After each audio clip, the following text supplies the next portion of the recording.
प्रेक्षक हो, आंबिस्ते आश्रमशाळा मुख्याध्यापकांची मेहनत, त्यांच्या सोबत असलेले सगळे शिक्षक, स्टाफ आणि विद्यार्थी यांच्या संगनमताने होते. तर महाराष्ट्र राज्यात आदिवासी प्रकल्पात अव्वल दर्जा क्रीडा क्षेत्रामध्ये कुणाचा कबड्डीमध्ये असेल तर आंबिस्ता आश्रमशाळा फायनल 2025-26 या वर्षी या सीझनमध्ये आंबिस्ता आश्रमशाळा कर्णधार आमच्या समवेत आहेत.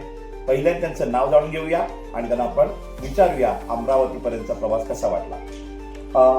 मॅडम तुझं नाव काय?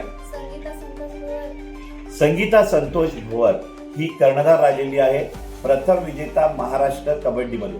अगदी बघितलं आपण तर फायनलचा सामना तुम्ही जिंकलात, राज्याची फायनल आंबिस्ता आश्रमशाळेने घेतली आणि अगदी हा अभिमान आहे या पालघर जिल्ह्यासाठी. खरं तर जव्हार तुमचं संपूर्ण जे प्रकल्प क्षेत्रामध्ये येतं, तर काय म्हणाल, काय तुला कसं वाटतं की फायनल खेळताना कसं वाटतं? आम्हाला जाधव सरांनी मार्गदर्शन केलं आणि निकिता मॅडमनी केलं मार्गदर्शन. अगदी सेमीफायनल फायनल मॅच टफ झाली आणि महाराष्ट्र राज्य आदिवासी प्रकल्प राज्यस्तरीय क्रीडा स्पर्धेची आंबिस्ता आश्रम शाळा विरुद्ध कोण हे तुम्हाला सुद्धा जाणून घ्यायचंय, मलाही जाणून घ्यायचंय. जाणून घ्या, आंबिस्ता आश्रम शाळा विरुद्ध कोण होतं? अमरावती म्हणजेच पालघर. आंबिस्ता आश्रम विरुद्ध अमरावती अशी या दोन जिल्ह्यातील आश्रमशाळेचे कबड्डी संघ होते आणि त्यामध्ये महाराष्ट्र राज्यात पालघरच्या वाडा तालुक्यातील आंबिस्ता आश्रमशाळेनं 8 गुणांची बाजी घेऊन फायनल मारलेली. नक्की शुभेच्छा असतील. त्याच्या समवेत या ठिकाणी सगळ्या खेळाडू आहेत. स्टॉप. विजय जाधव अध्यक्ष यांचं आपण या ठिकाणी आनंद चेहऱ्यावरचा पाहिलात. याच आंबिस्ता आश्रमशाळेतील अजून एक विश्वस्त आहेत, ज्येष्ठ व्यक्तिमत्व आहेत, त्यांच्या भावना आपण जाणून घेणार आहोत.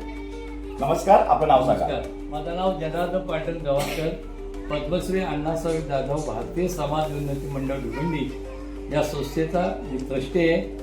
आज महाराष्ट्रामध्ये आमच्या संस्थेचं नाव आंबिस्ता आश्रमशाळेच्या मुलींनी, तिथल्या मुख्याध्यापकांनी गाजवलं.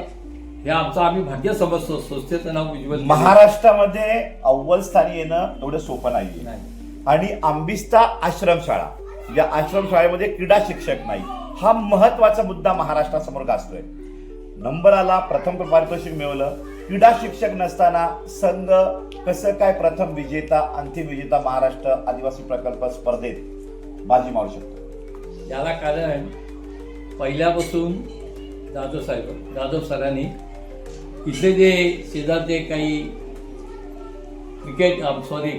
कबड्डीपटू आहेत, काही मुली बाजी, यांना इथे बोलवून, म्हणजे रुपेश अधिकारी, राष्ट्रीय खेळाडू, छत्रपती शिवाजी महाराज पुरस्कार विजेत्या लता पांचाळ दिदी यांनी भेट दिलेली आहे आणि तुमच्या शाळेतील शिक्षकांचं मार्गदर्शन, विद्यार्थ्यांची मेहनत. कसं वाटतं या ठिकाणी विद्यार्थी किती वर्षापासून साधारणतः जिंकत आलेले?